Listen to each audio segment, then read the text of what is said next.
Your time. Let's start in Starkville with Mississippi State, a guy who seems to be climbing up draft boards on the offensive line, Charles Cross. What do you see with him? Maybe kind of start there, kind of your evaluation of him and what he's doing on the line. Well, I'll tell you what, I loved him over the summer. He was number 22 overall on my preseason draft board back in August. So already high on him going into the year. And so, high expectations, there's some hype. Could he answer that? And I think he has. He's only helped himself. He's still developing, still learning the position and getting better. But for a guy that is still in the development phase, I love his hand placement. He has the length, so he can answer power rushers. He does a really nice job with his reset and his hand exchange. Just a much improved player in that sense, both in the pass game and as a run blocker. He can steal. He'll roll his hips into contact. Love how patient that he plays, but at the same time, when he has a chance to attack, he does. And so that length is really a recovery device for him. But it all starts with his feet. That's kind of the foundation of what he does. Still learning in some areas. The awareness is still maturing. He, adjusting the blitzes and loops. There are times where he'll get beat around the corner because he gets a late start, and so the snap anticipation needs to cut down on the penalties. But this is a guy who is really athletic. He has the moldable frame, so he can put on some more weight. Coming from that air raid scheme is a little tough with the wide splits for blockers, but he looks comfortable on an island out there. So big fan of Charles Cross and his projection. Dane, obviously what you do and what GMs and coaches do is an inexact science. I mean, you're projecting and hoping you get it right. But from an evaluation standpoint, how fine is the line when you look at that particular position, left tackle, between, yeah, we think so, and there's no question this guy can do it? Yeah, the draft process and scouting in general is all about identifying key traits, things that translate. It's not so much how they're performing on the field as it is identifying those key traits, because let's be honest, college football and the NFL, they're almost two different sports, just with how the game is played, the speed of the game.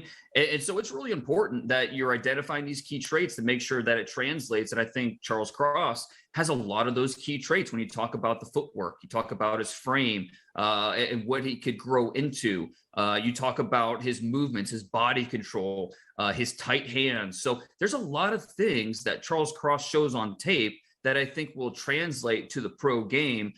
Still some areas where he needs to get better. And that's where, it does become an inexact science, because you're saying essentially, okay, if he does come out and is part of this draft class, he'll have an NFL decision to make, doesn't have to, can go back to school. If he does come out, can he get better in some of these areas where maybe he's just not all the way there? And so that's where scouts and coaches, you have to look into the crystal ball and try to predict the future, basically, and say he will get better with coaching, or he does have, the upside to get better. And so that's where it does become an inexact science.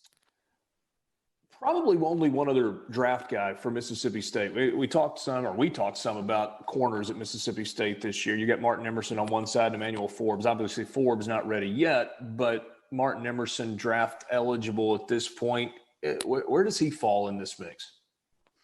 Yeah, it's an interesting corner group this year with, usually it's dominated by underclassmen, and this year probably will be more of the same. Guys, Derek Stingley at the top out of LSU, and Elam out of Florida, Andrew Booth, Clemson, Trent McDuffie, Washington. So it's a really loaded group of underclassmen corners if they all come out. And I think Emerson, he might be on the outside looking in terms of being a top 5 corner in this class, but there's no question he's talented. And you could see that on film. He's tall, a little leaner than you want, but he's got speed. He can mirror different types of wide receivers off the line of scrimmage. So I think there's a lot to like about not only who he is now, but what he's going to grow into. And so he plays a position where more corners are drafted every year than almost any other position. And so NFL teams are trying to get better on the outside, trying to cover these receivers in the NFL. Emerson's got a bright future, and he's another guy that's going to have an NFL decision to make. Move over to Ole Miss for a second. Matt Corral has been in the discussion. I think everybody's discussion is potentially the top quarterback taken, probably a first-round guy. Obviously, if he's the top quarterback taken, he's a first-round guy. But not everybody's got him graded as high. When you look at Matt Corral, what's good, what's not so good, and where does this end up ultimately? Yeah, that's the big question. Last year at this time, we knew Trevor Lawrence was going to be the number one pick. We knew that Justin Fields and Trey Lance, these guys, they're going to be first rounders. Zach Wilson was emerging as, okay, this guy is legit. He's going to go top 10. And then Mac Jones, having a banner year with Alabama. So, we had a much clearer picture of the quarterbacks last year than we do this year. We don't have that slam dunk, no doubt about it. He will be the first quarterback taken. He will be a top 10 pick. But I do think there's a lot of reasons to be optimistic with Matt Corral. Watching him over the summer, I thought enough of him that I put him in my top 20. I think it was like 17 or 18 overall. And I think he's done a lot of good things this year that, make you believe he can, he should still be in that top 20 mix, still be a first round player. You love how he does everything quick. Just like a point guard in basketball, a shortstop in baseball, everything that he does is quick, from his decision-making to his feet to his release. He can make all the throws. He has an outstanding arm. More times than not, he's putting it right on receivers. He's putting the ball in the upfield shoulder. So, those slants can create after the catch. And then, his legs and his mobility, that's a big part of what he does. His mobility, not just as a runner and a guy that can pick up yards, with his legs, but as a thrower, he can move the pocket. He can get outside, scramble, stay behind the line of scrimmage, and make things happen. So there's a lot to like about Matt Corral and the player that he is. Now, he has got that little bit of a smallish frame. He's right around probably 205 pounds. I don't know that he'll ever be 210, 212 pounds. That's just not his frame. That's not where he is. But he is tough as a runner, tough in the pocket. That internal clock is still maturing. I think that there are times where he'll force some throws that just aren't there. And so he's still learning the throws that he shouldn't make, that he should and shouldn't make. But I think he does process things quickly. And so because of that, I think he's right there in the mix to be that first quarterback draft. And I think when it comes down to it, NFL teams are looking at this quarterback class and really the quarterback position in general and saying, okay, in this league, in the NFL, in today's NFL, we need to score points. In a lot of games, it's the first one to 30 or 35 that are going to win that game. And so, Matt Corral, does he give us that opportunity? Is he going to help us put points on the board? And I think he does have that explosive skill set where he could potentially be that guy, that franchise guy for a team. Who's his biggest competition to go as the first quarterback overall? It's probably Malik Willis out of Liberty, the Auburn transfer, who is a lot of fun. He's not a tall guy. He's right around 6 foot, but he's thick. I mean, he is built like a running back at 220. He's got that dual threat skills, just like Matt Corral, where he can run the ball, pick up a first down. He can scramble, extend the pocket, and throw from different platforms, just like Matt Corral does. And it's going to be interesting this weekend when you've got the two going up against each other. Obviously, they won't be on the field at the same time. Yeah. But for Liberty, the Ole Miss defense, let's be honest, not one of the better defenses in college football. I think they're ranked 107th or something in the FBS. But for Liberty to go on the road in the SEC, Ole Miss is still probably one of the faster defenses they'll see. This is a big test for Malik Willis, because I think the biggest question with him is just post-snap processing. And, based on what the coverages are, based on what the defenses are doing, can you adjust and go through your reads and make things happen? There's a lot of predetermined throws, designed runs in that offense, led by Hugh Freeze. And so this is going to be a big test for Malik Willis to show that, hey, I am, the better quarterback in this year's draft. He's a senior, so he will be in this draft class, where Matt Corral still has the decision to make. We're going to take a quick pause in our conversation with Dane Brugler from The Athletic. He's a draft analyst, covers the NFL draft, which comes around in April. We got more coming up. Sports Talk Mississippi, streaming at supertalk.fm. Dane Brugler, finishing up our conversation with him. A couple of more Ole Miss guys to ask. We talked about Charles Cross and Martin Emerson at Mississippi State. We talked a good bit about Matt Corral as well. Two potential guys on the offensive line. One of them playing well, the other one now out for the year. Ben Brown out for the year with a bicep injury, and then Nick Broker on the offensive line. When you look at those two guys, are they mid-round guys? Can they go earlier than that? Are they day three guys when it's all said and done? Yeah, I think Brown, he's, is a bummer about his injury. I think that, he's a guy that's later rounds, the center position. There's a lot of different opinions based off of, what these centers can do, or, are they based more for his own scheme, power scheme? Ben Brown, I think, can do a little bit of both. So I think he has some versatility with what he offers.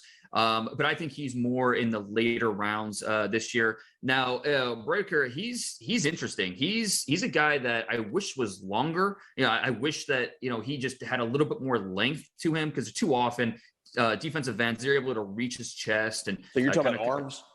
Arms, right? Exactly. I wish he, a little bit more. You talk with Charles Cross, how his length is a big part of what he does, and it really helps him get into position and win one-on-one reps. Where he doesn't really have that, and so I think his anchor strength's a little inconsistent. But this is a guy that stays balanced on the move. I love how he's centered at contact. He plays all four quarters like someone pissing his Cheerios. He plays with that nastiness that you want, and so it's a lot of fun to see him go to work, because you can tell it means a little more to him than some other blockers. And so another junior who could be flirting with the NFL after the season if he were to come out. I think he has a chance to be a day 2 draft pick. He's a really solid player. Jerrion Ealy. Yeah, Ely. And you heard my pause after I asked that, because I'm not sure even exactly what to ask, because at one point it felt like, there's no question, this is an NFL guy. Now it's like there was the injury last year, and the production hasn't been great, and they talked about moving him around, but they haven't really moved him around. Well, and I was going to ask you, why is he getting, 15, 17 snaps a game? I think that's kind of the question with Ely. It doesn't take a rocket scientist to see how explosive he is. Watching him on film, he's got some runs where it's just the defenders are left grasping for air, because he's got that plant burst that's special. Stick his foot in the ground, boom, explode towards the hole. He can lower his pads, he can finish. There are times where he'll dance a little too much in the backfield, and needs to improve in some areas. But I'm just very surprised we're not seeing more of him this year.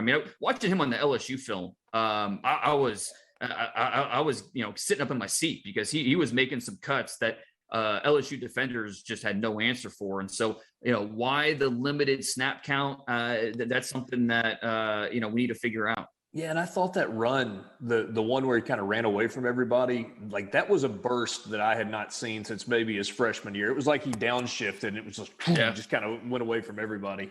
I won't hold you much longer. I just want to ask you about two guys on the defensive side, and I don't know if these are draft guys or not. Chance Campbell, the transfer, who's just been a tackling machine and really kind of seems to play with an edge, and then Sam Williams is fascinating to me as an edge rusher. He's top 5 in the country in sacks per game, leads the SEC.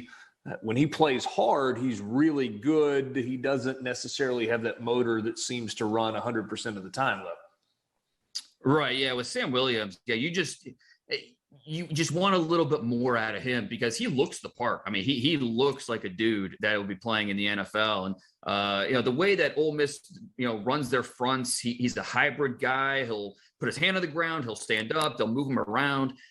You just wish he got home a little bit more. I think he needs to do a better job setting up his pass rush, formulating a rush plan, not just relying on his natural gifts, because he has those gifts. And that's where, teams have to figure out, okay, well, how much can we coach out of this guy? Or has he kind of reached the ceiling with what type of player that he is? Obviously, there's some off-field stuff that teams are working through, but based on talent, no question about it, Sam Williams is a draftable guy, and on talent, probably a day 2 pick. But because of, maybe the lack of production, the lack of some of the things going on away from the field, he'll probably be a day 3 guy. Chance Campbell has moved himself into draftable territory over the summer. Not a guy that had draftable grades, more of a priority free agent. But coming over from Maryland, you hit on it. He's a tackling machine. I mean, there are times where maybe he'll get sucked up and stuck on the blocks, but for the most part, that lateral range, a guy that has the grip strength where, he's going to, once he makes contact, he's going to get you on the ground. He talking about Malik Willis coming to town. That's going to be a fun one to watch for Chance Campbell. Can he mirror at the line of scrimmage and limit a guy like Malik Willis, who's so explosive with his legs? Can he be that guy that shuts down the Liberty run game? This will be a big test for Campbell. Put your defensive coordinator hat on real quick. Would you spy Willis with Campbell for the whole game, or at least a big part of the game? Yeah, and I think you need to give them different looks. And I think that's where, Liberty is not afraid to go empty. They'll do 5-man protections, 5 guys wide spread out, 5 receivers spread out, and they trust Malik Willis in the backfield, that even if you do bring more pressure than they can block, they feel like Malik Willis can get out of it. And so it's kind of a double-edged sword. I mean, you can blitz him, but he has that athleticism where he can make you miss in the backfield. And even if you do spy, he's still able to make linebackers miss. And so I do think we're going to see a little bit of both from Ole Miss. I think we'll see the times where they'll blitz and really give Malik Willis different looks, give him things to think about. But it should be a fun matchup. I expect a lot of points. Dane, super generous with your time. I held you longer than I said I would. I really appreciate it. Great insight. And I know this is stuff that the folks are listening in Mississippi really interested in as well. No, of course. Anytime. Thanks, Richard.